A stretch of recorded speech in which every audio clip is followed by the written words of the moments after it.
Hi there, my name is Nick Ballou, and on behalf of myself and the research team on this project, I want to talk to you a little bit about our project on the use of games to compensate for psychological needs during crises. So this is a mixed method study of gaming during lockdown that we conducted using COVID-19 as a little bit sort of a quasi-natural experiment.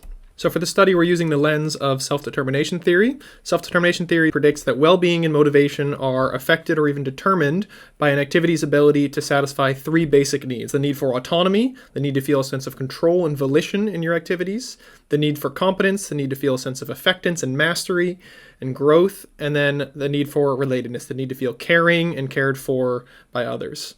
And when a need is frustrated in one area of life, self-determination theory predicts that people will compensate by seeking satisfaction of that need in other areas of life. Of course, the COVID-19 lockdowns are a situation that we were expecting to cause elevated need frustration. People unable to do the activities that they wanted to do, go the places that they wanted to go.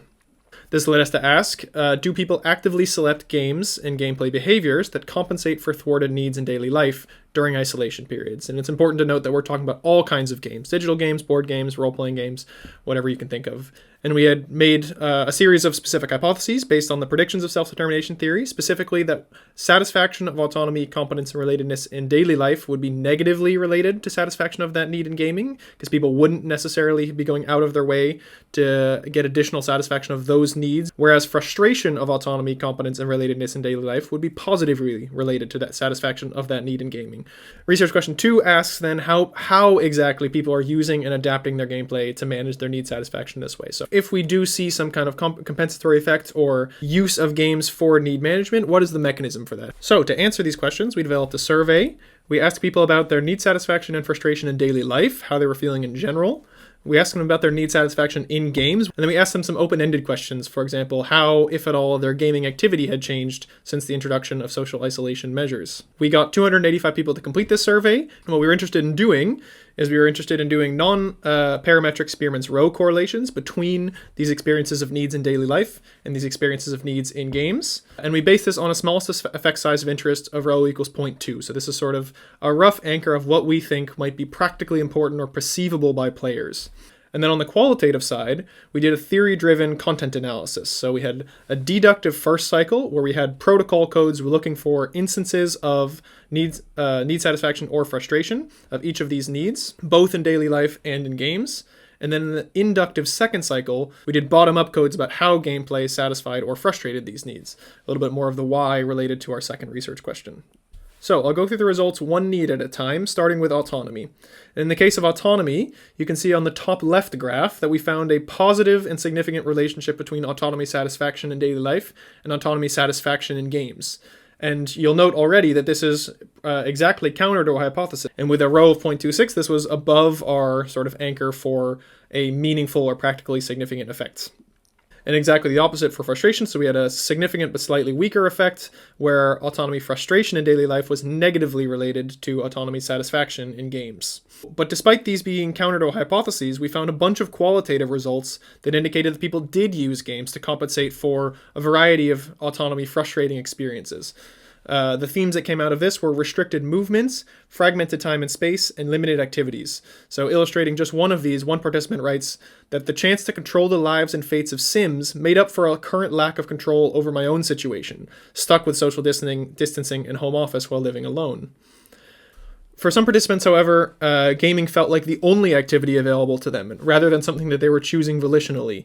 And in those situations, gaming could thwart autonomy. So we have one participant writing, "Playing on my own has been frustrating and lonely. I'm not choosing to be alone. It's not recreation time for me. I'm playing because I can't do anything else, and that makes my mood worse." Moving on to competence, we find a similar pattern in the quantitative results. So we have a positive and significant relationship where people reporting more competence satisfaction in daily life also reported more competence satisfaction in games. And we had a negative but non-significant relationship between competence frustration in daily life and competence satisfaction in games. However, the same thing comes out. In the qualitative results, we do find that people used games explicitly and actively to compensate for competence frustrating experiences. The themes this time being feeling stagnant and feeling powerless. So one person writes, "Especially when work can at times feel like I've not really achieved anything, the thrill of knowing that I've accomplished something each session is a huge drive." And for some people, this even leads to a positive feedback loop. Another person writes, Gaming has been effective in making me feel like I've achieved something, and so I can go back to my work and try to mirror my achievement there as well.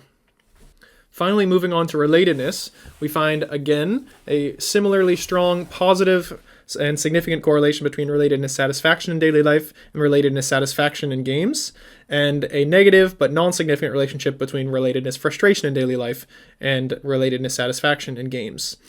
But one more time, we do find that people use games to compensate for relatedness frustrating experiences in their daily life. And this was actually the theme, the need for which we found the strongest evidence of this. We had a lot of instances of each of these things.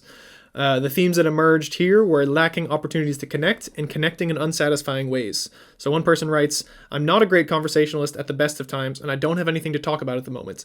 I like playing games with friends as it takes pressure off to constantly be thinking of things to talk about and lets me enjoy their company in person and over video."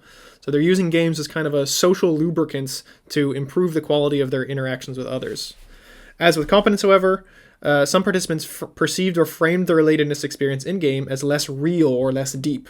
So another person writes, "Gaming has allowed me to keep in contact with friends more often, but I wonder if the connections and conversations I have with them are shallower. We don't seem to talk about how we're doing or how life's going, just about the game."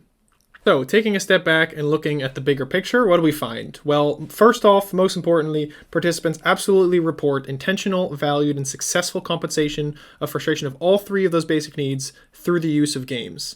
But this wasn't universal. Other participants sought compensation through games, but found that they were either unsuccessful or sometimes even exacerbated the underlying situation.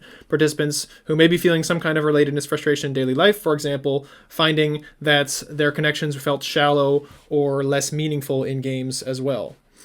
And if we combine this with the quantitative results, which showed this sort of rich get richer, poor get poorer pattern, clearly the theory is missing a trick here somewhere.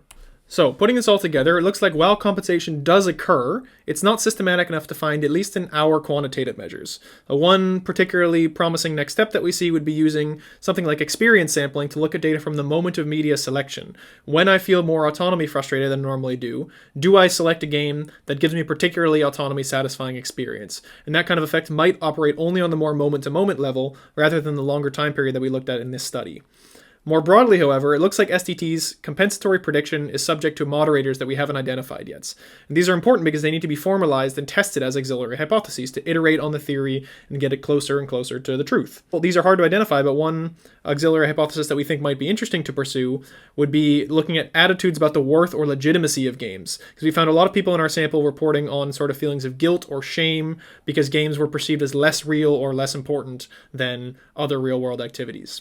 That's all for now. Thank you so much for listening. I definitely recommend checking out the paper because there's lots that I didn't have time to talk about here. But in the meantime, thank you very much and enjoy the rest of CHI 2022. Bye-bye.